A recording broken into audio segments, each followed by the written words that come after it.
सुबह सुबह ही पार्वती जी का मोबाइल बज उठा। देखा तो बेटी गरिमा का फोन था। ससुराल से जल्दी से पति सुशांत जी को उठाया। सुनिए, गरिमा का फिर से फोन आ रहा है। ये लड़की बहुत परेशान करके रखी है। कल जाने क्या बात हुई, कोई समाधान नहीं निकल पाया। लगता है चिंतातुर स्वर में पार्वती जी बोल पड़ी। आप श्याम सुंदर जी को फोन करके पूछिए जल्दी से, फिर मैं गरिमा से बात करती हूँ। सुशांत जी भी हड़बड़ा गए। वैसे ही पिछले साल से बेटी के ससुराल वालों के अजीब से रवैये से परेशान थे। बेटी अपनी ससुराल में खुश नहीं हो तो किस पिता को चैन आएगा। हेलो, हाँ श्याम सुंदर जी, कल आप गरिमा के ससुराल गए थे क्या? क्या बातचीत हुई? कोई सुधार का आश्वासन है? आपने फोन ही नहीं किया। कल देर रात तक मैं आपके फोन का इंतजार करता रहा। उधर से बताने वाले ने जो फिर कहा, उसे सुनकर सुशांत जी बहुत तनाव में आ गए थे। क्या हुआ जी, मुझे भी तो बताइए। पार्वती जी की व्याकुलता बढ़ती ही जा रही थी। दामाद जी की पहले से ही एक बीवी है। झूठ बोलकर हमारी बेटी ब्याह ली उन लोगों ने, और उल्टे अब हमारी बेटी से छुटकारा पाने के लिए उसे प्रताड़ित करते रहते हैं। बहुत हो गया गरिमा की माँ, मैं अब बेटी को वहाँ बिल्कुल नहीं रहने दूंगा। सुशांत जी गरिमा की सुरक्षा और सम्मान के प्रति बहुत व्यग्र हो उठे थे। तब तक गरिमा का फोन किया फिर से पार्वती जी के पास आने लगा।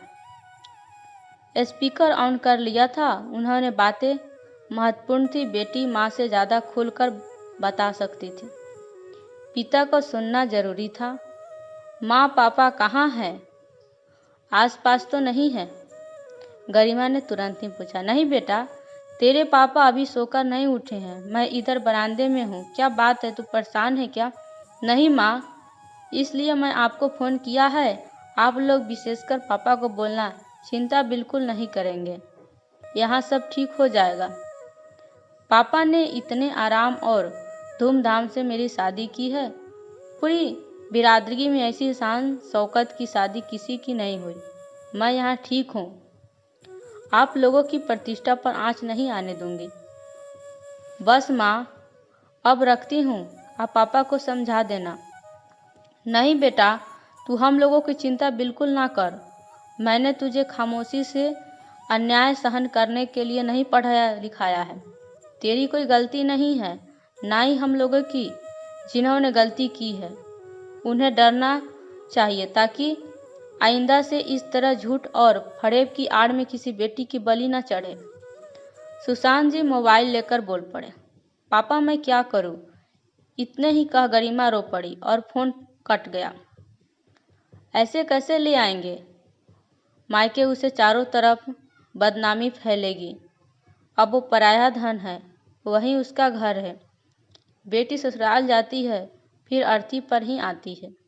पुराने लोग ठीक ही कह गए हैं, सारी बिरादरी में भद्र उड़ेगी। इससे शादी कौन करेगा?